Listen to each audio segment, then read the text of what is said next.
ecstasy, so don't stop me now.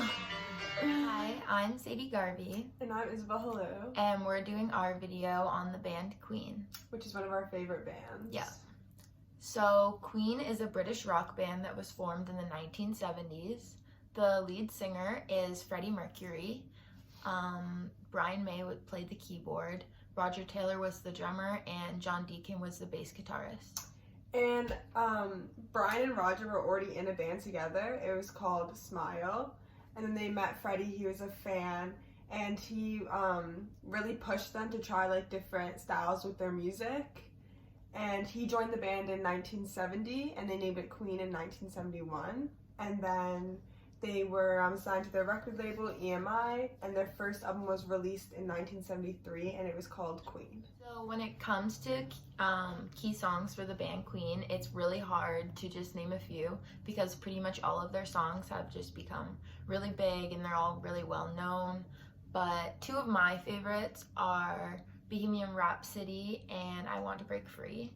But some other really good ones and popular ones are We Are the Champions, Another One Bites the Dust, Fat Bottom Girls, Under Pressure, The Show Must Go On, Somebody to Love, and it's honestly endless. There's so many. Yeah, and Bohemian Rhapsody and We Are the Champions were voted greatest songs of all time by Guinness World Records.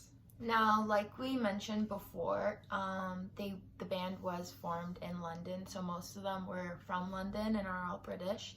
But Freddie Mercury is actually Indian, and he was born in an East African country actually, but his parents are Indian, and their religion it's like a pre-Islamic religion, and it's called Zoroastrian. But despite that didn't really have any influence on them as a band or their music, because Freddie actually really rebelled from his family and the religion. It just wasn't something that he necessarily practiced, at least in his older years. Once he grew up, it just wasn't something that he was interested in himself. So during the early times when the band was formed, their sound was influenced mainly by progressive rock, hard rock, and heavy metal, but then later on went into pop rock and all that stuff. And they have actually influenced a lot of other artists now. Some of them are Lady Gaga and Katy Perry, which I had no idea, but both of them said that they were very influenced on how they kind of went out of the box with their music, and they took a more unique style. They crossed lines, they did all different types of things, and it obviously worked out well. So they're very inspired by that. And Lady Gaga was also really influenced by the way that Freddie Mercury performed, and just the different types of out of the box things that he did. So yeah, and then some of the other people that were influenced, these people were more around the same time as them. Kurt Cobain and other members of Nirvana, and also David Bowie. So how other artists have said that they are influenced by them because of their different style and how they take different approaches and they experiment and try different sounds out. That's pretty much how they got their really significance into rock. Since they were so different, people really took a liking to them. And they have just had such a unique sound. Freddie Mercury actually said himself that the whole point of Queen was to be original. So another way that they were a huge significance, not necessarily to the genre rock, but to the time era and stuff, was Freddie actually was gay, and he ended up getting AIDS. And gay or being gay wasn't something that was really openly talked about as much as in that time era. And there wasn't a lot of knowledge on AIDS. People were very uneducated, had very wrong idea of what it is and stuff like that. So it was kind of crazy for him to come out and announce that and just be who he is and let people know. That really impacted a lot of people and inspired a lot of people.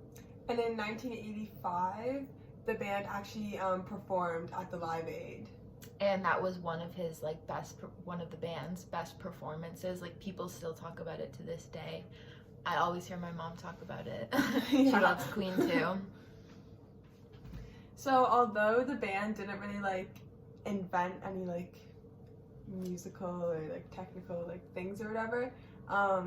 During one of their shows, Freddie went to go like grab the microphone, but he like grabbed it with so much force that it like detached from its base, and he just kind of went with it. So it's kind of like just like a freestanding microphone where he was just like walking around with just like the microphone and the stand, like the pole. And then other people in other bands started using it regularly. And Freddie like continued doing it throughout the whole time that he was performing. Like he would always do that. So all the members of Queen are living today except, unfortunately, Freddie Mercury. He passed away of pneumonia related to his AIDS on November 24th in 1991. Something that I recently heard about Queen was that they're actually going on tour this year, or maybe we're already on tour, 2019, with all the original band members except Adam Lambert. It was Adam Lambert, right? Adam Lambert is going to be, or like was, singing the songs. So kind of like a tribute band. But not really, because it's still some of the same band members. So we just wanted to end this video off on a quote from the lead singer of the band The Foo Fighters. And this is a quote regarding Queen. So the band represents every musician's goals. They've always performed like it was the last night of their lives. Name a few, because pretty much all of their songs have become, bro.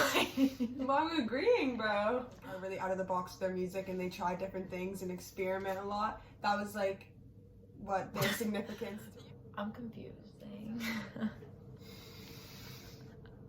Every musician's. Musicians.